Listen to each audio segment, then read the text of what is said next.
ദൈവനാമത്തിന് മഹത്വം ഉണ്ടാകട്ടെ. നാഷണൽ അപ്പോസ്തോലിക് മീഡിയയുടെ വചനധ്യാനത്തിലേക്ക് ക്രിസ്തുയേശുവിൻ്റെ ധന്യനാമത്തിൽ ഏവർക്കും സ്നേഹവന്ദനം.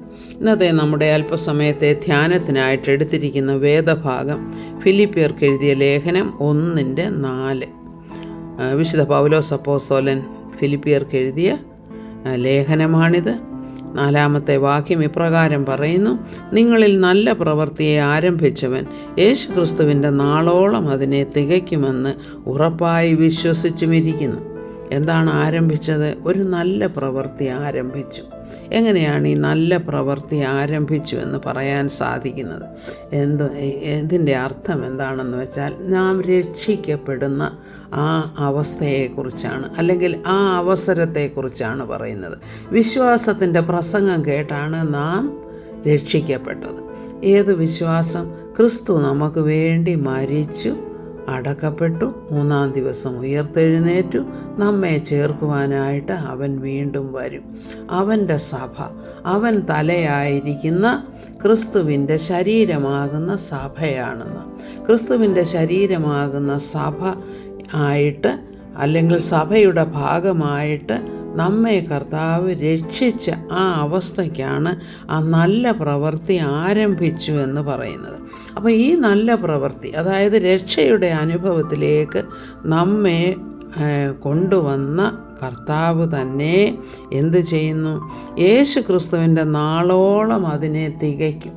അതായത് ഈ രക്ഷ നഷ്ടപ്പെടുകയില്ല. നമുക്കറിയാം, കാരണം കർത്താവിൻ്റെ സ്വന്തമായി തീരുകയാണ് നമ്മൾ വിശ്വാസത്താൽ.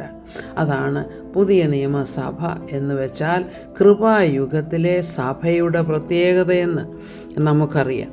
അപ്പോൾ നമ്മുടെ ഈ നല്ല പ്രവൃത്തി, അതായത് രക്ഷയുടെ അനുഭവത്തിലേക്ക് നാം വന്ന് നാം രക്ഷിക്കപ്പെട്ടവരാണെങ്കിൽ അതിനൊരു മൂർധന്യ അവസ്ഥയുണ്ട്. അതാണ് ഉൽപ്രാപണം, അല്ലെങ്കിൽ റാപ്ചർ എന്ന് പറയുന്നത്.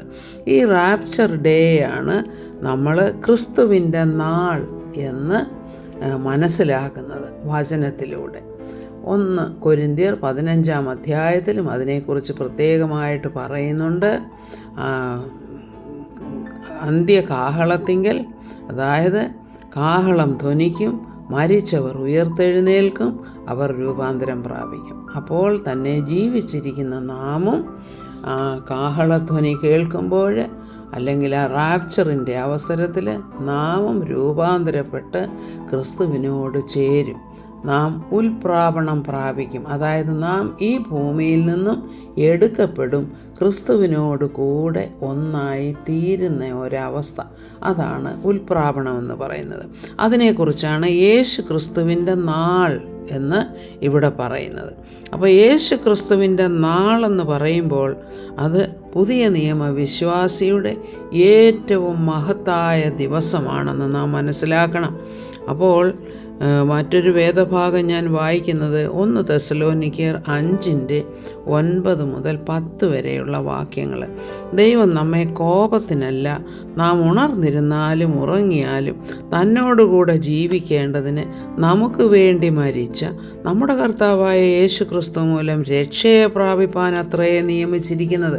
അതായത് നാം ശിക്ഷാവിധി അനുഭവിക്കാനുള്ളവരല്ല, ക്രിസ്തുവിനെ വിശ്വസിച്ച് കർത്താവിൻ്റെ സഭയുടെ, അതായത് ശരീരത്തിൻ്റെ ഭാഗമായി തീർന്നിരിക്കുന്ന നാം, എന്താണ് നമുക്കുള്ള പ്രതിഫലം എന്ന് വെച്ചാൽ, നാം ശിക്ഷയ്ക്ക് വേണ്ടിയിട്ടുള്ളവരല്ല, രക്ഷയെ പ്രാപിപ്പാൻ അത്രേ നിയമിച്ചിരിക്കുന്നത്. ആകയാൽ ഇവിടെ പിന്നീട് പറയുന്നത്, നിങ്ങൾ ചെയ്തു വരുന്നത് പോലെ അന്യോന്യം പ്രബോധിപ്പിച്ചും തമ്മിൽ ആത്മീയ വർധന വരുത്തിയും പോരുവീൻ. എന്താണ് ഇതിൻ്റെ അർത്ഥം? നാം ക്രിസ്തുവിൻ്റെ സഭ, അതായത് ശരീരമാകുന്ന സഭയുടെ അംഗമായി തീരുമ്പോൾ നാം ദിവസേന കർത്താവിനോട് ചേരുവാൻ ഒരുങ്ങിക്കൊണ്ടിരിക്കുകയാണ്. പരിശുദ്ധാത്മാവ് നമ്മെ ഒരുക്കിക്കൊണ്ടിരിക്കും. അപ്പോൾ എന്താണ് നാം ചെയ്യേണ്ടതെന്ന് വെച്ചാൽ, ഇതെങ്ങനെ സാധ്യമാകുമെന്ന് വെച്ചാൽ, നമ്മൾ ചെയ്തു വരുന്നത്, അതായത് സഭയിലെ പ്രവൃത്തികളെക്കുറിച്ചാണ് ഈ പറയുന്നത്.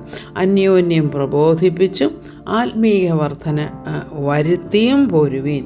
അന്യോന്യം പ്രബോധിപ്പിക്കുന്നത് എങ്ങനെയാണ്? വചനത്താലാണ് നാം അന്യോന്യം പ്രബോധിപ്പിക്കുന്നത്. പരിശുദ്ധാത്മാവിൻ്റെ സാന്നിധ്യത്തിലാണ് നാം വചനം സംസാരിക്കുകയും മറ്റുള്ളവരെ ധൈര്യപ്പെടുത്തുകയും മറ്റുള്ളവർക്ക് ആശ്വാസവാക്കുകൾ പറഞ്ഞു കൊടുക്കുകയും ക്രിസ്തുവിൻ്റെ നാളോളം നമ്മെ തന്നെ വിശുദ്ധിയിൽ നടക്കണമെന്നുള്ള ആ ഒരു പ്രബോധനം കൊടുക്കുന്നതുമൊക്കെയും. അപ്പോൾ ഇങ്ങനെ ആത്മീയമായി വളർന്നു വരുവാനായിട്ട് കർത്താവ് നമ്മെ വചനത്താലും പരിശുദ്ധാത്മാവിനാലും സഹായിക്കട്ടെ എന്ന് പ്രാർത്ഥിക്കുന്നു.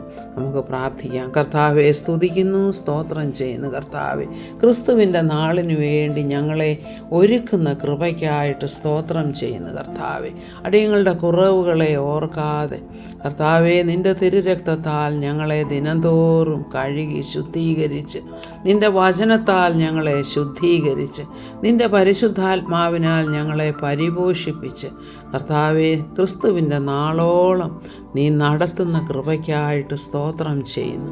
ദൈവമേ, നിൻ്റെ വചനം മറ്റുള്ളവർക്ക് പറഞ്ഞു കൊടുക്കുവാനും അന്യോന്യം ധൈര്യപ്പെടുത്തുവാനും അന്യോന്യം ആശ്വസിപ്പിപ്പാനും ഒക്കെ പരിശുദ്ധാത്മ സാന്നിധ്യത്തിൽ അടിയങ്ങൾക്ക് കൃപ തരണമേ. കൂടുതലായി ഞങ്ങളെ ആത്മീയമായി വളർത്തണമേ എന്ന് പ്രാർത്ഥിക്കുന്നു. കർത്താവെ, നീ തന്നിരിക്കുന്ന എല്ലാ നന്മകൾക്കായും സ്തോത്രം ചെയ്യുന്നു, നന്ദി കരേറ്റുന്നു. കർത്താവെ, നിൻ്റെ കാൽവറി ക്രൂശിനായിട്ട്, നീ അനുഭവിച്ച വേദനകൾക്കായിട്ട്, ഞങ്ങളെ വീണ്ടെടുക്കാനായിട്ട്, നീ പങ്കപ്പാടുകൾ ഏറ്റതിനായിട്ട് നിന്നെ നന്ദിയോടെ സ്തുതിക്കുന്നു. കർത്താവെ, സകല മഹത്വം അവിടുത്തേക്ക്. യേശു കർത്താവിൻ്റെ നാമത്തിൽ തന്നെ. ആമേൻ. Praise the Lord.